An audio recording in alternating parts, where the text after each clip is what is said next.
Hi friends, എല്ലാവർക്കും പുതിയൊരു വീഡിയോയിലേക്ക് സ്വാഗതം. ഞാൻ ഇന്ന് വന്നിരിക്കുന്നത് ഒരു സാധാരണ ക്ഷേത്രത്തിലേക്കോ ആർഭാടപൂർണമായ കളിയാട്ടക്കാവിലേക്കോ അല്ല.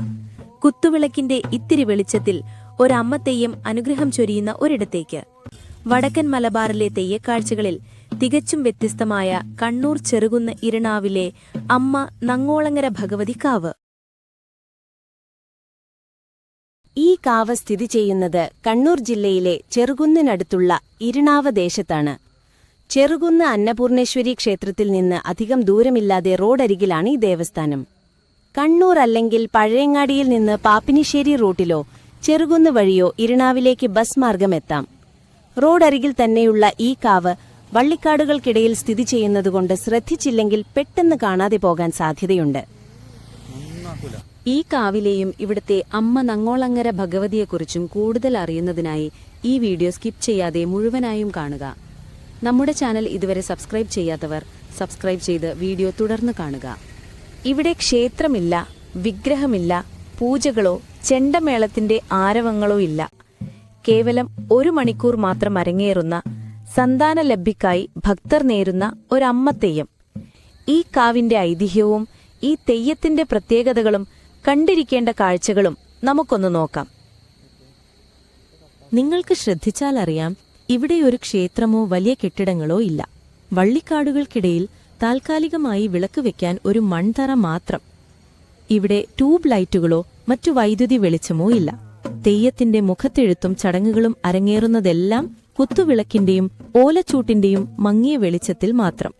സാധാരണ തെയ്യങ്ങൾക്കുള്ള കൊടിയേറ്റമോ അന്തിത്തോറ്റമോ ചെണ്ടമേളത്തിന്റെ ആരവമോ ഇവിടെ കേൾക്കില്ല. തെയ്യം മുടിവെക്കുന്ന നേരത്ത് ഒരു വീക്കുചെണ്ടയുടെ പതിഞ്ഞ താളത്തിൽ ഭഗവതി സ്തുതി മാത്രമേ ഉണ്ടാവൂ. മലയാള മാസം തുലാം 11 മുതൽ വൃശ്ചിക സംക്രമം വരെയാണ് കളിയാട്ടം. ഈ ദിവസങ്ങളിൽ സന്ധ്യ മയങ്ങി ഇരുട്ടുപരക്കുന്നതോടെയാണ് ചടങ്ങുകൾ തുടങ്ങുക. കൃത്യസമയം ഓരോ ദിവസവും വ്യത്യാസപ്പെടാമെങ്കിലും ഏകദേശം സന്ധ്യയ്ക്ക് 6:30 മുതൽ 7:30 വരെയുള്ള സമയത്തായിരിക്കും തെയ്യം അരങ്ങിലെത്തുക.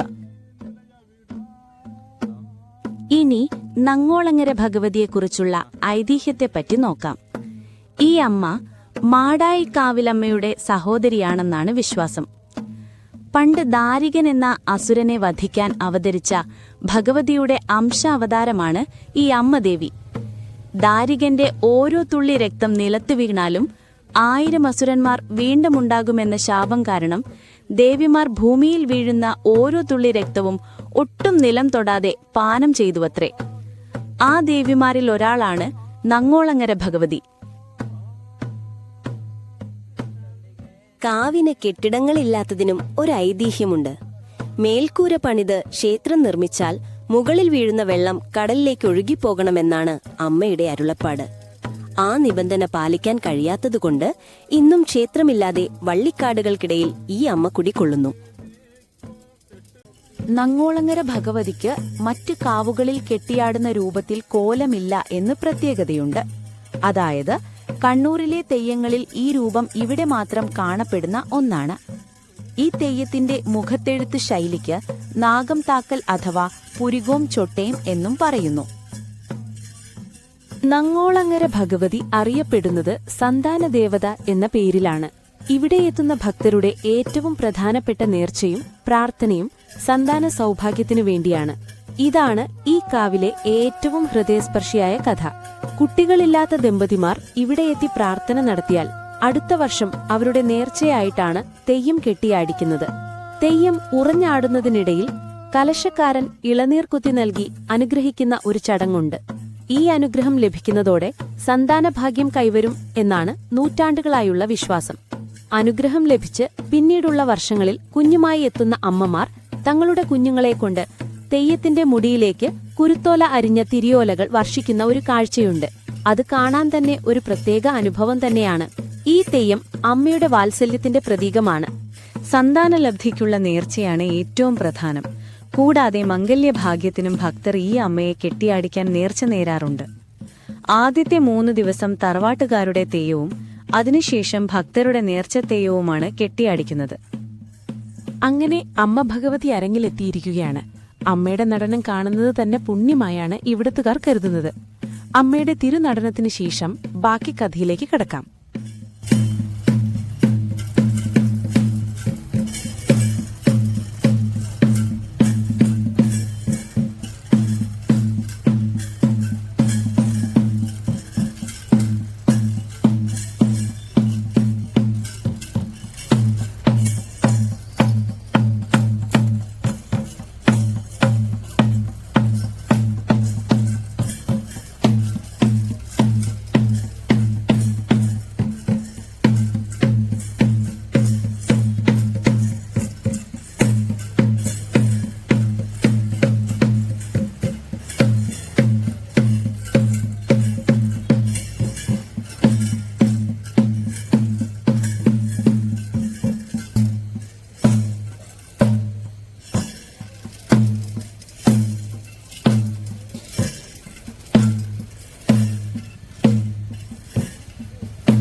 കളിയാട്ടക്കാലം കഴിഞ്ഞാൽ പിന്നെ ഒരു വർഷത്തേക്ക് ഈ കാവൽ മനുഷ്യപ്രവേശനമില്ല.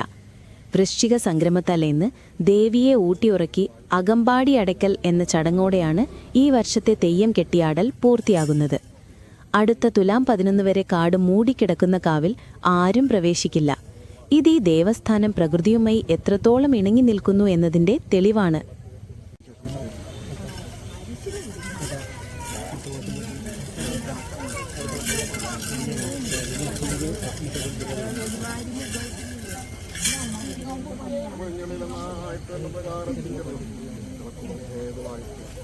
ആർഭാടങ്ങളും അലങ്കാരങ്ങളും കരുതി വെച്ചിട്ടില്ല. എനിക്ക് ചില കുറുഭേദമായി 4 കണ്ടങ്കല്ലും 4 സർപ്പത്താന്മാരും ശങ്കൂരത്തിര വിളച്ചെതിക്കുന്ന സ്ഥലക്കൂടാണ്.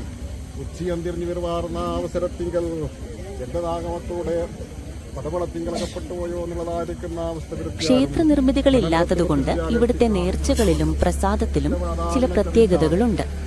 ഇവിടെ അരി, തേങ്ങ, വെറ്റില, അടയ്ക്ക എന്നിവയാണ് പ്രധാനമായി അമ്മയ്ക്ക് നിവേദിക്കുന്നതും ഭക്തർക്ക് പ്രസാദമായി ലഭിക്കുന്നതും. വലിയ വഴിപാടുകളോ പണമോ അല്ല, ഭക്തിയും വിശ്വാസവുമാണ് ഇവിടെ പ്രധാനം. സന്താനലബ്ധിക്കായി എത്തുന്നവർക്ക് തെയ്യം ഇളനീർ കൊത്തി നൽകുന്നതാണ് ഏറ്റവും വലിയ അനുഗ്രഹം.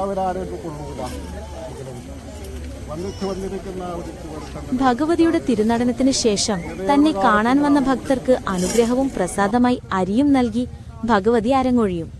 ആർഭാടങ്ങളില്ലാത്ത, വെളിച്ചമില്ലാത്ത ഈ കാവിനും ഈ അമ്മ നങ്ങോളങ്ങര ഭഗവതി നൽകുന്ന അനുഗ്രഹത്തിന്റെയും വാത്സല്യത്തിന്റെയും തിളക്കം നമുക്ക് കാണാനാകും.